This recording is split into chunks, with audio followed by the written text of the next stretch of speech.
BNP chairperson Begum Khaleda জিয়ার অবস্থা অত্যন্ত জটিল। তিনি সংকটময় মুহূর্ত পার করছেন। শনিবার রাতে এভারকেয়ার হাসপাতালের সামনে এসব কথা বলেন খালেদা জিয়ার চিকিৎসায় গঠিত মেডিকেল বোর্ডের সদস্য ডাক্তার AZM জাহিদ হোসেন। তিনি বলেন, সার্বিকভাবে খালেদা জিয়ার অবস্থার উন্নতি হয়েছে, এ কথা বলা যাবে না। তবে তিনি যদি এই সংকটটা উতরিয়ে যেতে পারেন তাহলে ভালো কিছু শুনতে পারা যাবে। এর আগে রাতে খালেদা জিয়াকে দেখতে হাসপাতালে যান বিএনপির ভারপ্রাপ্ত চেয়ারম্যান তারেক রহমান ও তার স্ত্রী ডাক্তার জুবাইদা রহমান।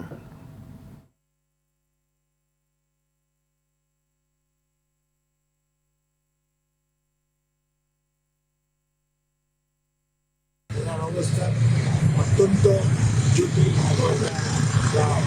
সংকটময় মুহূর্ত পার করছে।